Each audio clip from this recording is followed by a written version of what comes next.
ജില്ലയിലെ പ്രധാന വിനോദസഞ്ചാര കേന്ദ്രമാണ് നെല്ലിയാമ്പതി. എന്നാൽ നെല്ലിയാമ്പതിയിലേക്കുള്ള യാത്ര അത്യന്തം അപകടകരമായി മാറിയിരിക്കുകയാണ്. ധാരാളം വിനോദസഞ്ചാരികൾ എത്തുന്ന നെല്ലിയാമ്പതിയിലേക്കുള്ള റോഡിൽ അപകടങ്ങൾ പതിയിരിക്കുന്നു. 25 കിലോമീറ്റർ ദൈർഘ്യമുള്ള റോഡിന്റെ പല ഭാഗങ്ങളും വീതി കുറവാണ്. പോത്തുണ്ടി ഡാമിന് മുകളിലുള്ള കുണ്ടറച്ചോല സ്ഥിരം അപകട മേഖലയുമാണ്. ഇവിടെയുള്ള റോഡിലെ വളവിലൂടെ ഒരു വാഹനത്തിനു മാത്രം കടന്നുപോകാനുള്ള വീതി മാത്രമാണുള്ളത്. സംരക്ഷണ ഭിത്തിക്ക് ഉയരം വളരെ കുറവുമാണ്. ചിലയിടങ്ങളിൽ റോഡ് ഇടിഞ്ഞ സ്ഥിതിയാണ്. ഇവിടങ്ങളിൽ മണൽച്ചാക്കുകൾ നിരത്തിയിട്ടുണ്ട്.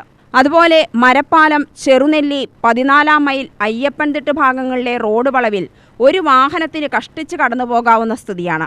പരിചയസമ്പന്നരായ വാഹന ഡ്രൈവർമാർ പോലും ഇതിലെ വളരെ ശ്രദ്ധയോടെയാണ് കടന്നുപോകാറ്. 500 അടി ഉയരത്തിലാണ് റോഡുള്ളത്. താഴെ അഗാധമായ കൊക്കയാണ്.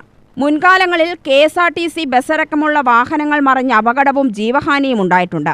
വാൽപ്പാറയിലുണ്ടായ അപകടത്തിന്റെ പശ്ചാത്തലത്തിൽ ജില്ലയിലെ പ്രധാന വിനോദ കേന്ദ്രമായ നെല്ലിയാമ്പതിയിൽ സന്ദർശകരുടെ ജീവന് സംരക്ഷണം ഉറപ്പാക്കാൻ റോഡ് വീതി കൂട്ടാനും സംരക്ഷണ ഭിത്തി പുനർനിർമ്മിക്കുവാനും ബന്ധപ്പെട്ടവർ ശ്രദ്ധിക്കണമെന്ന ആവശ്യം ശക്തമാണ്. UTV news, Palakkad.